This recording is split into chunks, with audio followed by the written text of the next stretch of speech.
Y ya está lista. Sí, perfectísimo. Bueno, pues mucho gusto a todos. Mi nombre es David Lozada Paquini, soy fisioterapeuta que me dedico al área de cuidados intensivos y en esta ocasión, pues voy a hablar de dos temas interesantes. Bueno, un tema, pero se conjuntan dos, que es la movilización temprana en el paciente quirúrgico y además en el estado crítico de estos pacientes que prácticamente suele ser incluso a veces común que un paciente se complique con esta magnitud, ¿sale? Entonces, para empezar, algo importante es que de dónde nace, o sea, realmente un paciente quirúrgico, incluso dejen crítico, un paciente quirúrgico debe de ser movilizado, debe ser rehabilitado, ¿y desde cuándo o a partir de qué momento? Pues justamente el protocolo ERAS, que es un protocolo que se le, por decirlo en inglés, que es ERAS, pero en español es recuperación mejorada después de la cirugía. Este protocolo se hizo, si no mal recuerdo, en los años 90, o si no mal recuerdo, no recuerdo bien, pero justamente nos habla que de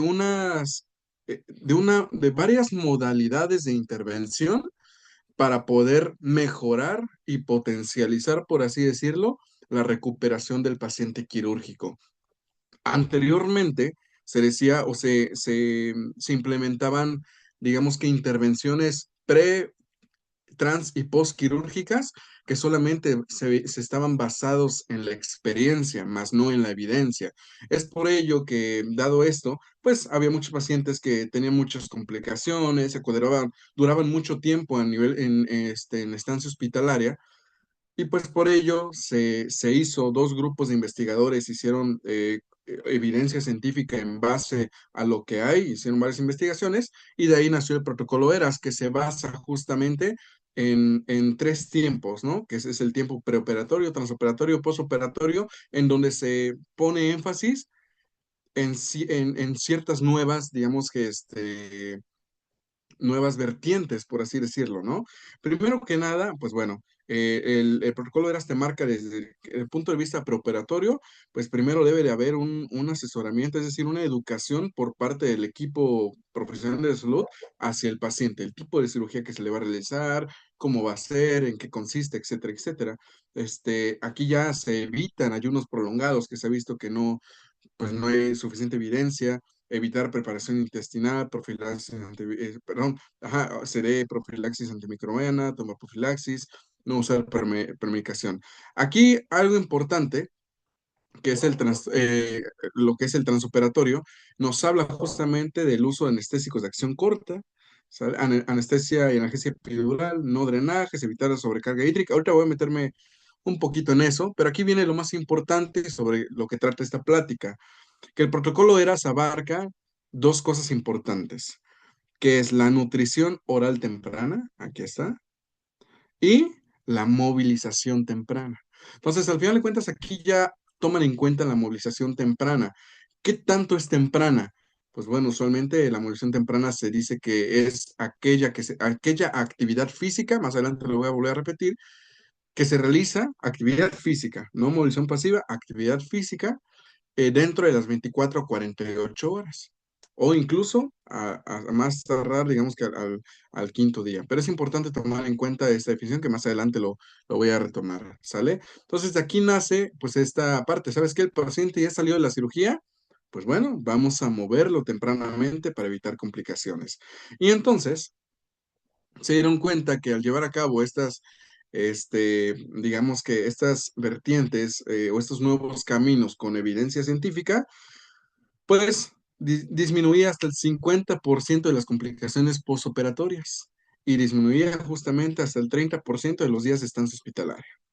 Claramente también los costos de atención pues disminuían. Entonces es importante tomar en cuenta esta situación porque así el paciente, pues le va mejor al paciente tomando en cuenta este protocolo. Déjenme ver aquí, vieron un chat, no sé. Bueno, ok. ¿Sale?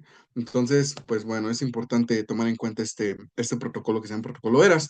Además de todo esto, para no ser tan redundante, se han visto, se han estudiado ciertos protocolos, se ha visto ciertos estudios donde, sobre todo en cirugía abdominal, que nos habla que en cirugía abdominal el paciente está más propenso a tener hospitalización prolongada, a disminución de la actividad física y reposo prolongado en cama. Sin embargo, claramente esto es nocivo para nuestro paciente. Un paciente con una cirugía abdominal está propenso a estas complicaciones e incluso a alteraciones pulmonares que más adelante voy a implementar o voy a mencionar más bien. Además, ustedes se preguntarán, bueno, ¿y para qué tipo de cirugías sirve el protocolo ERAS o en qué se adapta o a quienes incluso se le funciona la movilización temprana en estos pacientes? Pues prácticamente, pues es para aquellas cirugías programadas. Usualmente no se toma en cuenta las cirugías de urgencia, pero sí las cirugías programadas, en donde pues ya pues hay mucha evidencia de muchas partes, ¿no? Por ejemplo, cirugía abdominal, colorectal, cirugía, incluso de trauma y ortopedia. Y este estudio que les pongo aquí, el 2022, nos habla de justamente el protocolo ERAS en cirugía de la columna. Incluso anteriormente solamente se centraba en columna lumbar.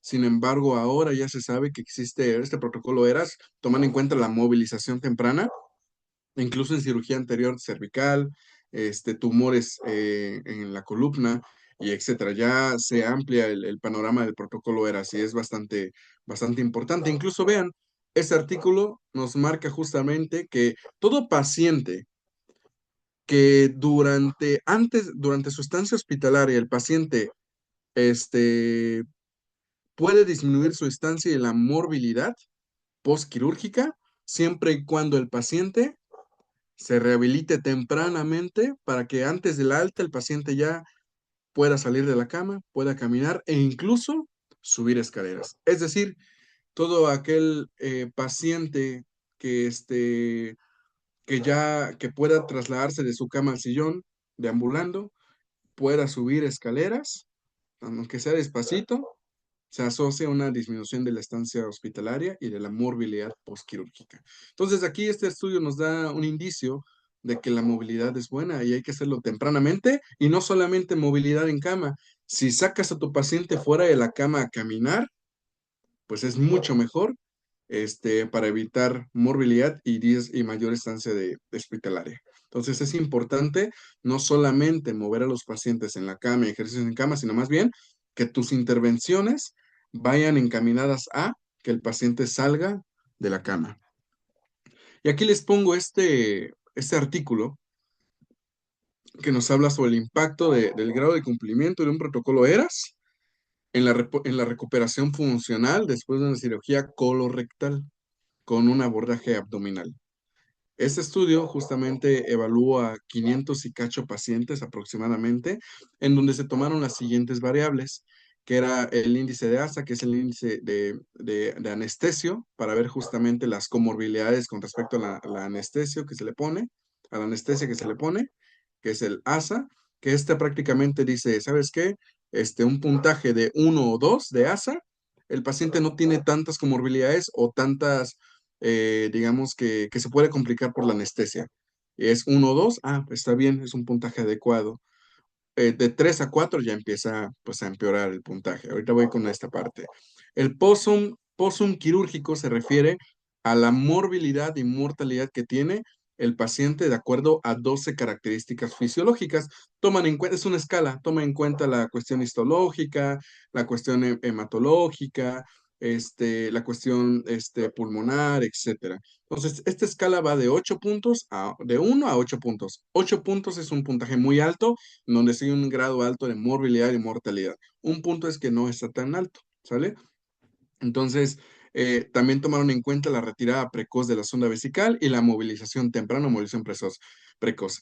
Estos cuatro variables las midieron a 500 y cacho pacientes, con tal de poder tener la probabilidad de que si el paciente cumple con los criterios, cumple criterios para alta al quinto día. Es decir, todo paciente con cirugía colorectal, esto nos puede decir, estas cuatro variables nos puede decir si el paciente tiene mayor probabilidad para darse de alta al quinto día. Entonces vean cómo esto es muy curioso. Si un paciente, este, se le retira la sonda vesical de manera precoz, ya tiene aproximadamente 4 puntos. Ajá, que sería aquí. Sí se ve mi mouse, quiero pensar, ¿verdad? Entonces, vean, si un paciente se retira la sonda vesical de manera precoz, tiene 4 puntos, ¿de acuerdo? Esta escalita, y nos colocamos aquí, es decir, este paciente por lo menos ya tiene ¿qué será? Un 15% de probabilidad de que se dé de alta a los 15, a los 5 días. ¿Ok? Pues bueno, vamos a ver. Entonces, el paciente se le retiró la sonda vesical de manera precoz y aparte se le movilizó tempranamente. Que pónganle que son unos 5 puntos aprox, un poquito menos, pero bueno. Entonces serían 5 más 4 puntos, ya son 9 puntos que nos cobré aquí. Entonces vean, con tan solo movilizar tempranamente al paciente y retirar la sonda de manera precoz, tenemos el 40% de probabilidad de que el paciente se dé de alta a los 5 días. Y vean, con 2 intervenciones, bueno, por lo menos en este estudio de cirugía colorectal, con 2 intervenciones factibles y que no se necesita a lo mejor instrumentos o equipo muy sofisticado, caro, con hacer 2 intervenciones que es movilización temprana y retirar la sonda vesical de manera precoz, ya tenemos 9 puntos, aproximadamente el 40% de probabilidad de que el paciente se nos vaya de alta al 5.º día, ¿vale? Y ahora sí, entran otras variables como el ASA. Si el paciente no tiene mucha comorbilidad con respecto a la anestesia y tiene un ASA de 1 o 2, pues ya nos da un puntaje igual como de 4.5 o 4. Entonces, sumémosle un paciente no tiene tanta complicación con respecto a la anestesia, lleva 4 puntos más 4 de la retirada de la sonda vesical, ya son 8, más 5 de la emoción temprana, 9, 10, 11, 12, 13 puntos, ahí perdón, y ya nos colocaremos aquí. El paciente tiene el 70% de que se dé de alta al 5 días. Entonces, si se dan cuenta, este estudio nos marca esto, que es importante tener este protocolo ERAS, ¿vale? Aquí lo marca en cirugía colorectal, pero en sí tiene evidencia en otras cirugías, de cirugía general incluso, e incluso de cirugía también especializada, subespecializada, de que pues la movilización temprana te puede aumentar la probabilidad de que tu paciente se dé de alta de manera temprana y reduzcamos días de estancia hospitalaria. Hay factores de riesgo, o complicaciones pulmonares, sobre todo por la estancia hospitalaria, por la mera estancia hospitalaria, y sobre todo también se asocia mucho en cirugía abdominal, de que el paciente sufra de neumonías y atelectasias como las 2 principales complicaciones pulmonares postoperatorias. Me imagino que ya lo han de haber visto o escuchado, neumonías y atelectasias en pacientes postoperatorios. Usualmente, ¿por qué pasa? La neumonía, usualmente, bueno, cuando un paciente suele ser intervenido quirúrgicamente, sobre todo de tórax o abdominal, el paciente empieza a tener respiraciones superficiales. Ya no hacen respiraciones profundas. Bien, esa es una de las situaciones que pasan. Entonces, el paciente, a disminuir sus volúmenes tidales de aire, empieza a haber, pues, este espacio muerto fisiológico, los alvéolos empiezan a colapsar y empieza a generar atelectasias. La otra cosa es de que el paciente ya no tose fuerte porque le duele, porque tiene miedo de la cirugía, etcétera, piensa que se le va a abrir, entonces el paciente deja de toser y no tose. Entonces, pues esto genera claramente atelectasias y por ende, si el paciente por alguna situación es hipersecretor o lo que sea y no saca secreciones, pues todas las flemas se le van a acumular aquí, no va a toser por temor o por dolor y el paciente puede desarrollar neumonías por ese cultivo, esa secreción que se queda ahí aislada o que se queda ahí justamente en el pulmoncito y no la saca. Entonces, de las principales complicaciones pulmonares posoperatorias entra la neumonía y la atelectasia meramente por un mal patrón respiratorio y por otras situaciones, ¿vale? Sin embargo, pues aquí pues la fisioterapia pulmonar, que más adelante voy a hablar, pues puede funcionar. Este, fíjense, incluso dirán, no, es que este paciente de plano no hay que moverlo porque tiene una cirugía bien grave, muy, muy, muy grande. Pues fíjense, este artículo nos habla sobre los efectos de la emoción temprana en pacientes después de una cirugía cardíaca. una revisión sistemática. Y en conclusión, pues prácticamente nos marca que el reposo en cama, hasta incluso en pacientes con cirugía cardíaca, hay que evitar.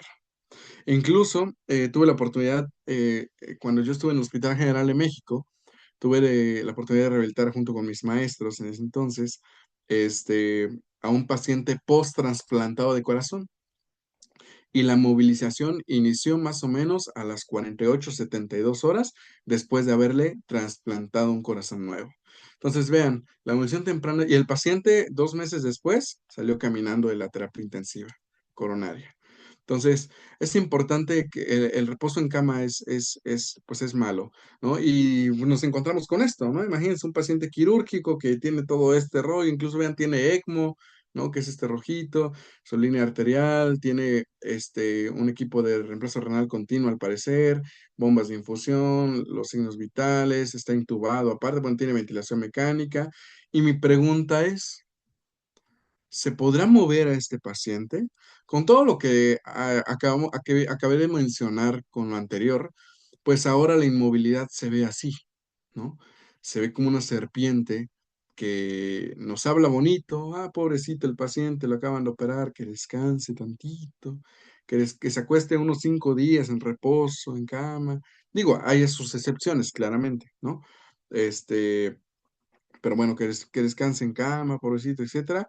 Pero cuidado, hay que evitar complicaciones por la inmovilidad, ¿sale? La inmovilidad, dicen por ahí, hay que tenerle más miedo a la inmovilidad que a la movilidad. La movilidad no se prohíbe, solo se dosifica ante cualquier paciente, ¿no? Si no, pues si dejamos inmóviles a nuestros pacientes, pues hay grados de osteopenia, incluso el paciente, no sé, ya todos hemos visto esto, ¿no? Que un paciente está amarrado a la cama, pues por delirium, ¿no? Hay atrofia muscular, disminución de la motilidad intestinal, disminución de la función pulmonar y por ende hay atelectasias, neumonías, neumotórax, disminución del VO2 pico o VO2 máximo, que es prácticamente pues la capacidad aeróbica que tiene el paciente, ¿no? Es decir, pacientes ahora ya se cansan mucho. Por estar mucho tiempo en cama, ahora ya les cansa mucho el simple hecho de pararse, ¿no?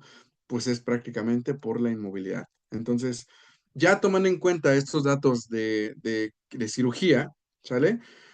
Pues yo les comentaba, bueno, es un paciente de cirugía, pero un paciente crítico quirúrgico, pues prácticamente hay que tener esta definición, ¿no? Sobre el paciente crítico. Prácticamente un paciente crítico es aquel que presenta una alteración de uno o más de los principales sistemas fisiológicos. Es decir, en la cirugía, ¿sabes qué se complicó? Y no lo podemos destetar de la ventilación mecánica. ¿O sabes qué? Se hipotensó, le tuvimos que dar norepinefrina. Entonces, pues el paciente tiene que pasar a la terapia intensiva. O fue una cirugía grande o compleja, pues pasa a la terapia intensiva, un ejemplo. Sin embargo, el hecho de que un paciente pase a la terapia intensiva no quiere decir que ya se va a morir. De hecho, dentro de la definición del paciente crítico es que el paciente crítico se caracteriza de que a pesar de que todo está mal en su cuerpo, a pesar de ello, es potencialmente recuperable. Es decir, hay mucho que hacer para que, en este caso, el profesional de salud, eh, médicos, enfermeras, etcétera, salven la vida y el personal, en este caso de fisioterapia, junto con ayuda de todos los demás, eh, evitemos complicaciones por la inmovilidad y nos preocupemos por la funcionalidad del paciente. Dentro del paciente crítico existen guías también que te dicen, ¿sabes? Así como el protocolo ERAS que te marca la movilización temprana es buena, pues también aquí en pacientes críticos generales también dice, ¿sabes qué? La inmovilidad es un problema, ¿no? Hay que hacer algo. Y para ello se creó un paquete, que es el paquete ABCDEF, que nos habla justamente la letra E sobre la movilidad y el ejercicio, vean mucho ojo, en el paciente críticamente enfermo. Entonces, vean, aquí ya tenemos dos aspectos importantes a tomar en cuenta. El paciente quirúrgico sí o sí se debe de movilizar tempranamente y fuera de la cama, y movilización activa. Y el paciente crítico también, ¿sale? Entonces aquí ya se conjuntan y damos a la conclusión de entonces un paciente crítico quirúrgico no hay por qué dejarlo inmóvil, se tiene que movilizar, ¿no? Y esto, si ustedes cumplen con este paquete, mejora el pronóstico, disminuye discapacidad, disminuye complicaciones. ¿sale? Esta es una pequeña tabla, justamente con un forest plot que te habla sobre si tú cumples el 100% de esto, pues tienes mayor probabilidad de salir de la UCI, de hospital, incluso menor probabilidad de muerte, ¿sale? Aparte dices, bueno, ok, ya me dijiste que el paciente está críticamente enfermo, sí se puede mover. Ok, el paciente es quirúrgico, sí se puede mover. Pero bueno, ¿qué pasa si el paciente está intubado? ¿Le afectará o mejor lo dejamos descansar? Pues vean, incluso la ventilación mecánica empieza a alterar al sistema general del cuerpo. En este caso, vean, un paciente intubado tiene una lesión diafragmática a las 18 horas de haber sido mecánicamente ventilado. Y digamos que el diafragma se lesiona por dos cosas. Una por desuso, es decir, el ventilador hace todo y tu músculo, como no lo ocupas, se atrofia. Y el otro son cambios microestructurales inducidos por el PIP. El PIP que se programa en la ventilación mecánica, que quiere decir presión positiva al final de la aspiración, te mantiene los alvéolos inflados. Entonces, esto hace que empuje el diafragma y el diafragma se achate como una plastilina y ya no sea tan fuerte. Además de eso, los pacientes críticos suelen tener sepsis, hiperglucemias y que esto genera mayor desgaste muscular, mayor debilidad de fuerza y pérdida de la función física. Ahora, si su paciente se complica más y se tiene que bloquearlo muscularmente, que esto ya es más en patologías pulmonares, ¿no? Pues generan otras situaciones como la debilidad adquirida en la UCI o la debilidad del paciente crítico, que es muy común. Ahora agréguenle un paciente con debilidad del paciente crítico que es una entidad que se define como debilidad muscular generalizada simétrica, que no tiene otra etiología más que la patología crítica y su tratamiento. Entonces, imagínense, un paciente con debilidad del paciente crítico y que es quirúrgico, está muy propenso a complicarse, e incluso hasta de vivir. Entonces, no hay que tomarla en cuenta. La debilidad en un paciente crítico, ¿por qué se puede dar? Pues hay factores que no se pueden modificar, como la severidad de la enfermedad. O sea, si un paciente está críticamente enfermo, la enfermedad está muy severa, eso nos va a impactar a que el paciente esté débil, sí o sí. Y bueno, y eso no lo controlamos, ¿no? Que el paciente sea femenino, ¿sale? Y que el paciente ya tenga, esté grande de edad. Y que esté obeso, claramente. Todos son factores que pues empeoran el pronóstico tanto de vida como para la función. El paciente va a estar débil, ¿sale? Pero hay otros que sí. Por ejemplo, hiperglicemias. El paciente no está hiperglucémico, ¿vale? Nutrición parenteral, drogas y la inmovilidad. Drogas, me refiero a medicamentos. Entonces, todo esto sí lo podemos nosotros modificar porque todo esto genera debilidad del paciente crítico. Y peor aún si es un paciente quirúrgico. Entonces, la debilidad, para no meterme tanto en esto, se divide en dos: polineuropatía que ataca los nervios y la miopatía que ataca los músculos prácticamente. Entonces, un paciente crítico en la unidad de cuidados intensivos quirúrgicos, a lo mejor si tu paciente tiene un Apache de mayor de 15, que es una escala justamente que evalúa la patología, la fisiología y la patología crónica del paciente, el SOFA mayor de 7, el paciente está hiperglucémico y es de sexo femenino, ese paciente probablemente tenga debilidad crítica, entonces hay que llamar al fisio, ¿sale? Hay varias escalas para evaluar la fuerza, ¿sale? Como la escala de MRC, no me voy a meter mucho en esto, pero esta escala es especial para pacientes críticos, ¿vale? La dinamometría también es una forma de evaluar la fuerza muscular. Esta escala evalúa la fuerza, esta también, ¿sale?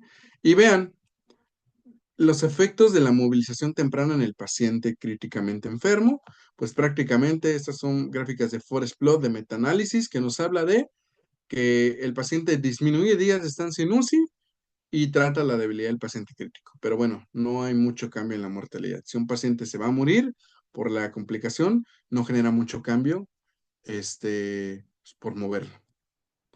Es lo que les decía, bueno, estoy hablando tanto de movilidad temprana, un montón de cosas, pero ¿qué es la movilización? Es llegar y hacerle la manita al paciente así, ¿no? O la mano así. ¿Qué es la movilidad temprana? Es lo que les decía, es la aplicación de actividad física dentro de los primeros 2 a 5 días del inicio de la enfermedad grave o la lesión. No es como tal movilización pasiva, que no es mala. La movilización pasiva te puede ayudar, sobre todo cuando el paciente está sedado, ¿no? O por alguna razón está sedado. Ojo, no todos los pacientes requieren sedación profundas. Los que requieren sedación profunda son muy poquitas las indicaciones. Así que todo paciente debería estar despierto, a menos que tenga una indicación, pero así meramente estricta, ¿no? De ahí en fuera, la movilización temprana es el ejercicio. Sí o sí, de los 2 a 5 días, ¿sale? ¿Qué pasa si atiendes a tu paciente tarde? Es decir, pues ¿saben qué? El paciente se ve grave, hay que moverlo hasta que no sé cuándo. Pues si tú te tardas en movilidad, este estudio comparó la movilidad tardía con la movilidad temprana. Prácticamente, pues lo que les digo, la movilidad temprana reduce días de estancia en UCI, incluso reduce días de ventilación mecánica, no reduce mortalidad. Y tomando en cuenta ahora sí, ya vimos la UCI como tal, paciente crítico, y ya vimos una parte de cirugía, de paciente quirúrgico. Pues ahora vamos a unirlo. La UCI quirúrgica, prácticamente nos hablamos sobre la movilización temprana del paciente quirúrgico, tiene una consideración particular, es decir, aparte de todo lo que ya vimos de un paciente crítico general, el paciente crítico quirúrgico es que no solamente está pasando por una enfermedad crítica, sino también, pues, por una intervención quirúrgica, es decir, un proceso adicional. O sea, el paciente sufre doble, ¿no? Hay que identificar si existe barreras potenciales, ¿sale? Para justamente ver si el paciente se puede movilizar o no, ¿no? Una pregunta, ¿ustedes qué opinan? ¿Un dolor de la herida quirúrgica limita la movilización? A lo mejor de primera instancia sí, pero mejor optimiza la analgesia y déjame moverlo, ¿no? Por ejemplo, ¿sabes qué? El paciente tiene un pleurovac, ¿no? Como el de esta imagen. Tuvo un neumotórax. ¿El paciente se puede mover? Sí, sí se puede mover, no pasa nada, más hay que tener cuidado a que no se salga.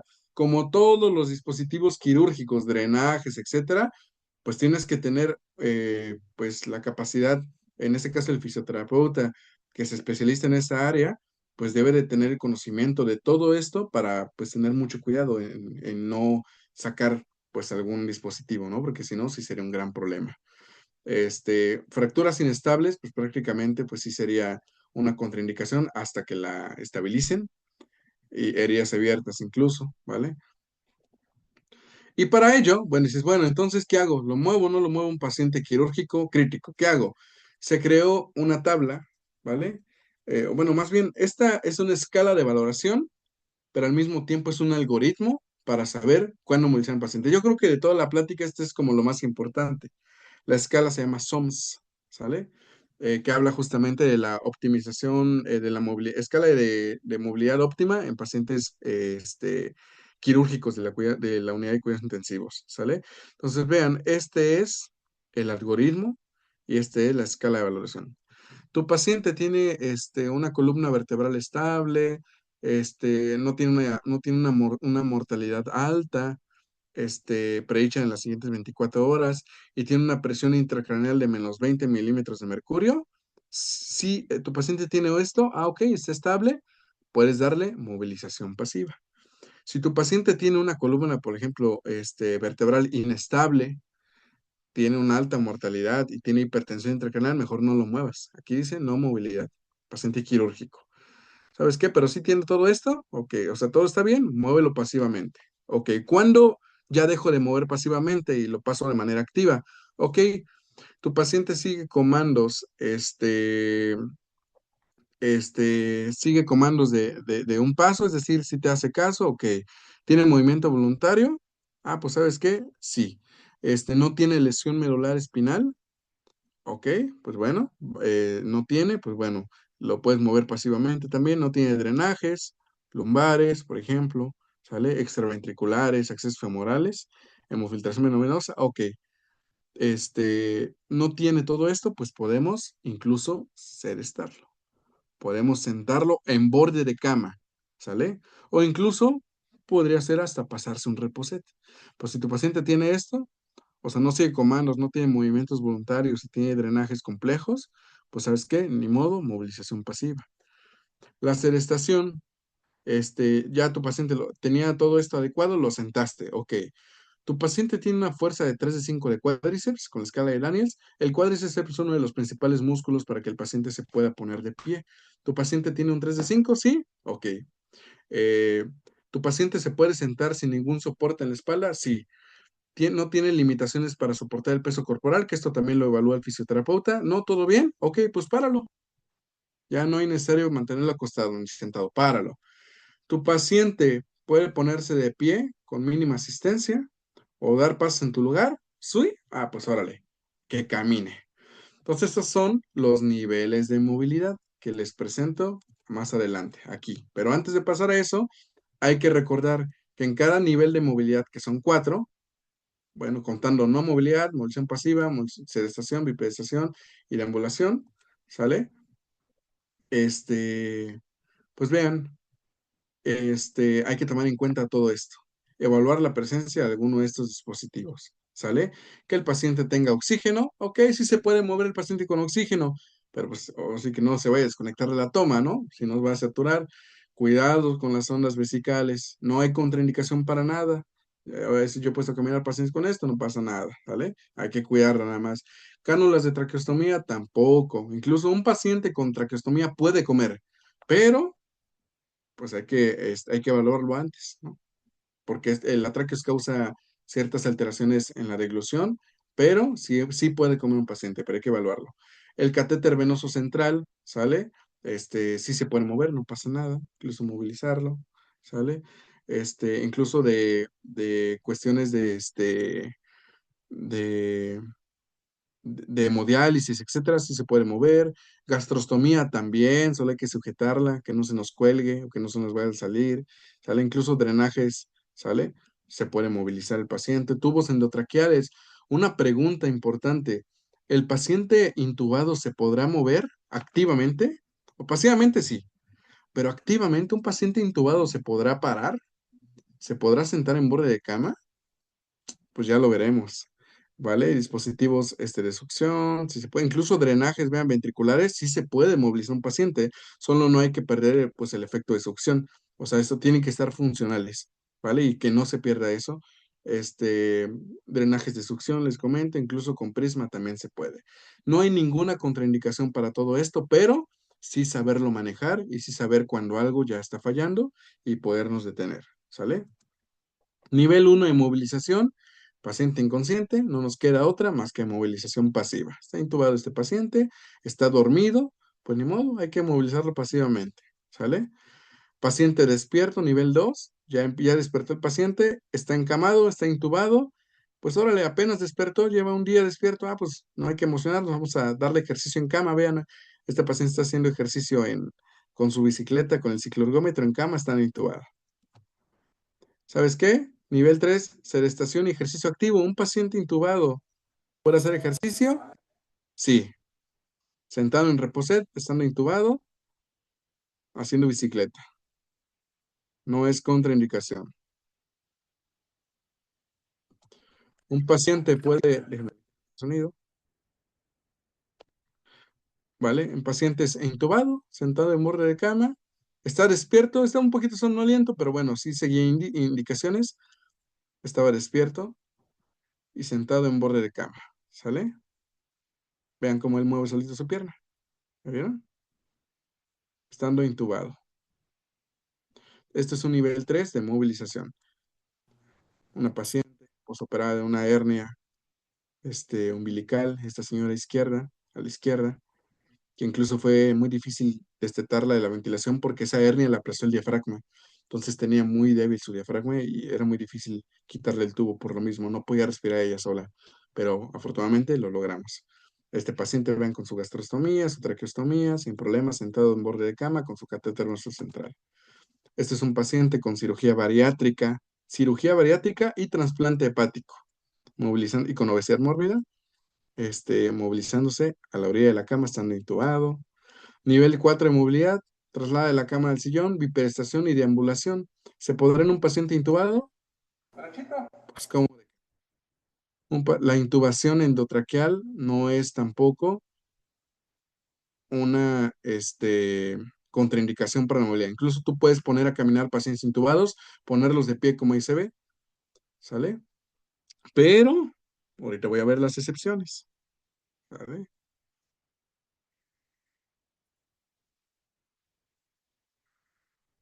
¿Vale? Y para esto me preguntarán, bueno, ¿y lo que estás haciendo es seguro? O sea, ¿quién me garantiza que sí es seguro? Eso que estás haciendo. Ah, pues bueno, de manera rápida les digo, este artículo hizo un estudio de un montón de pacientes, muchísimos pacientes, ¿sale? En donde evaluaron justamente los eventos adversos que puede caer, por ejemplo, el paciente que se te caiga, o que hay extracción del tubo endotraqueal, ¿no? Que lo extubes por accidente, que hay un evento de catéter intravascular, que el catéter o el tubo se salga, que el paciente caiga en paro durante lo movilices. ¿Qué tan probable o qué tanta incidencia era esto? Pues vean, de 5.972 pacientes a los cuales se les dieron 16.342 sesiones de rehabilitación activa, solamente 11 pacientes sufrieron una caída, es decir, el 0.07%. ¿A cuáles de estos pacientes, de 6.000 pacientes, que los cuales se dieron 17.000 sesiones de terapia, a cuántos se les extubó? Dos personas fueron extubadas, el 0.01%.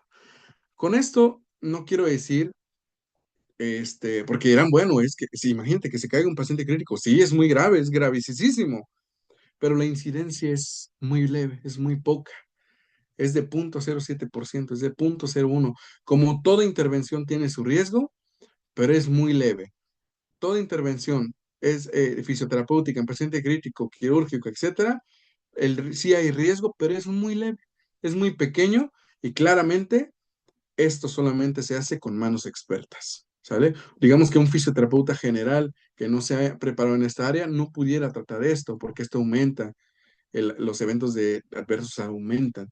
Entonces, un fisioterapeuta se tiene que especializar en esta parte y justamente apoyarse del personal de salud, enfermería y medicina, ¿sale? Para ello, pues vean, ya existe el consenso de expertos para mínimo saber qué es lo que tiene que saber el fisioterapeuta en la unidad de cuidados intensivos, ¿sale? Y vean, intentamos saber lo que sabe Nigeria y Japón, ¿no? Que son avanzados en esto. ¿A quién no se puede mover de plano? Pues vean, bradicardias sintomáticas no se mueven, crisis convulsivas no tratadas no se mueven, inestabilidad hemodinámica no se mueve, urgencia hipertensiva no se mueve, sangrado controlado no se mueve, no controlado, perdón, no se mueve, hipertensión intracraneal no se mueve, precauciones espinales no se mueven, pacientes combativos no se mueven. Estos son contraindicaciones absolutas prácticamente. Los del triangulitos son relativas, pero bueno, no me voy a meter en tanto detalle. Y bueno, llegamos ya para ir terminando. Fisioterapia pulmonar. ¿Han visto este aparatito? El friómetro incentivo, ¿no? Y bueno, ¿por qué pongo estas imágenes, no? Pues les tengo malas noticias para los que ya se han acostumbrado a utilizarlo. Ese es un artículo que nos habla sobre el efecto de la espirometría de incentivo sobre la función pulmonar postoperatoria después de una laparotomía. Fue un ensayo clínico aleatorizado. Prácticamente, este estudio te habla sobre el efecto de estas bolitas, ¿sale? De este aparato. Sobre evaluando la capacidad residual funcional, es decir, para evitar telectasias. Pues prácticamente no, en pacientes que lo hicieron y que no lo hicieron, realmente la diferencia es muy pequeña, de 0.5 prácticamente, ¿sale? Entonces, no hay cambios significativos por el uso de usar esto que mejore la función pulmonar en pacientes que no ocupan nada. Digo, de algo a nada, pues mejor ocupan las bolitas, ¿no? Porque aunque sea hay un pequeño cambio, pero no es un cambio tan grande o significativo para evitar complicaciones pulmonares, ¿sale? Por ejemplo, este estudio se concluyen la educación y la provisión de incentivos de espirometría para el uso no monitorizado en pacientes no dan lugar a una mejoría estadísticamente significativa de la dinámica pulmonar después de una laparotomía. No recomendaríamos la adición de la espirometría de incentivo al estándar de detección actual en este entorno de recursos limitados. Es decir, si su hospital apenas si tenemos recursos, pues no hay que gastar en cosas que no hacen un cambio grande. ¿Sale? Aquí hay otros estudios que hablan del espirómetro incentivo. Muchos, aquí pongo tablas de Flores Plot que prácticamente chocan con la línea de la anualidad, es decir, pues no hay, no va a favor de la intervención. Y vean los estudios de los metaanálisis que se han hecho, o son muy viejitos, o los estudios están hechos en animales, o la cualidad estadística no es adecuada, y esto hace que la evidencia científica vaya en decadencia, vaya disminuyendo, disminuyendo, disminuyendo. Entonces, en conclusión, pues esto no tiene evidencia científica y no tiene un cambio significativo para los pacientes. Esto es igual a decirle, paciente, aunque él no tenga bolitas, paciente, meta mucho aire conmigo, manténgalo 3 segundos, sáquelo. Ajá. No tiene evidencia científica. Y dirán, bueno, está barato. Ven, aquí está en 209 pesos. En Mercado Libre lo puede conseguir en 150, a lo mejor más barato. Bueno, pues aquí les pongo otro artículo que nos marca sobre el impacto financiero de la espirometría de incentivo de las bolitas, que este es un artículo que le recomiendo leer, que prácticamente en general nos habla de que por el dispositivo, el terapeuta respiratorio que te enseña a utilizar al paciente y las enfermeras, el tiempo que se toma de otra vez recordarle cómo hacer el ejercicio, etcétera, más o menos se gasta por paciente por 9 días de $65.30 hasta $240.96 por paciente durante 9 días. Póngale que su hospital hay 10 camas, pues vean, va de $36.959 a $136.383. Si me pongo de manera estricta, prácticamente, vean, son $240 por 20, que está el dólar. Son 4,800 pesos por 9 días, por paciente, ¿vale? Incluyendo entonces que son 10 camas, más o menos. Son 48,000 pesos por 10 pacientes, o sea, 10 camas durante 9 días. 48,000 pesos. Esto en Estados Unidos, pero bueno, 48,000 pesos, imagínense. Y a mí me pagan, bueno, mejor ni les digo que no, no es nada de eso, ¿no? Pues mejor contraten a un fisioterapeuta, es más barato, funciona más, que muevan a los pacientes, o sea, que no hagan las vueltas, sino más bien que paren a los pacientes, que hagan técnicas de fisioterapia pulmonar más avanzadas, que los pongan a hacer ejercicio, que los pongan a caminar. Eso funciona más, es más barato y les va mucho mejor a los pacientes, que en lugar, pues, de comprar esto, ¿no? ¿Es un gasto necesario? Pues yo creo que no. Hay otras estrategias más adecuadas.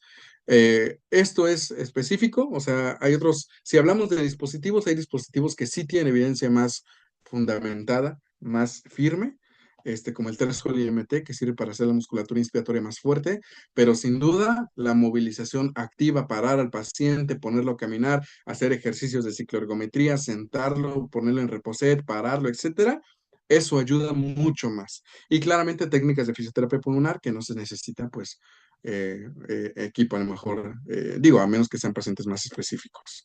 Y vean, ya para terminar la plática, les pongo este paciente. Este es un paciente de una lesión su gastrostomía, está intubado, ¿sale? Tiene su sonda vesical, fue, bueno, lo golpearon, parece, y tuvo también fractura de C2. Y esto es mucho mejor, pues, que las bolitas, ¿no? Le estamos movilizando.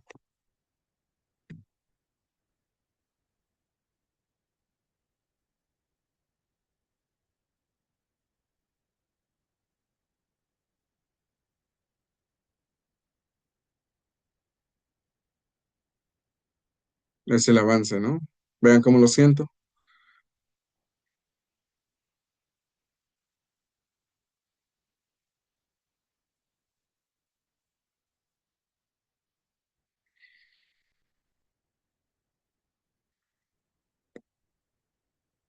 Ahí todavía sigue conectado con la ventilación mecánica, ¿no?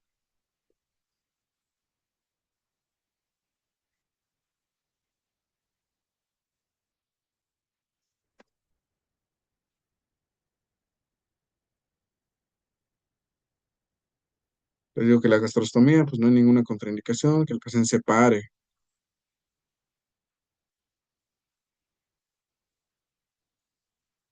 Incluso lo de canulé y le quité su traqueostomía sin problemas. Y el paciente salió caminando,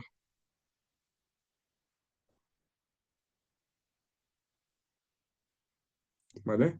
Otros pacientes, por ejemplo, perdón por la música, ¿vale? El paciente sentado en borde de cama, ese mismo paciente igual, ¿no? Caminando, ¿sale? La movilización siempre va a ser la mejor terapia, la moción activa para los pacientes, ¿vale? Independientemente de todo. Un paciente quemado, ¿vale? Incluso, nos ponemos de pie, ¿vale? Sin problema. Una paciente con cirugía abdominal, sentada en borde de cama, intubada, poniéndose de pie, caminando por primera vez, ¿vale? Incluso vean, este paciente tiene su dispositivo de Hemovac, su dispositivo de Hemovac, ¿no? De su cirugía abdominal que tuvo. ¿Ya vieron? Ahí está su Hemovac y ya, ¿no? Entonces, la colgué ahí en la andadera, ¿no? Y ya. Y bueno, para terminar, si tratan una enfermedad, ganan o pierden. Si tratan a una persona, siempre ganarán sin importar las consecuencias. Ahí está mi número de contacto, mis redes sociales, que usualmente uso más Instagram que Facebook, lft.davidlpaquini. Y bueno, estoy para servirles y muchas gracias. Pues muchas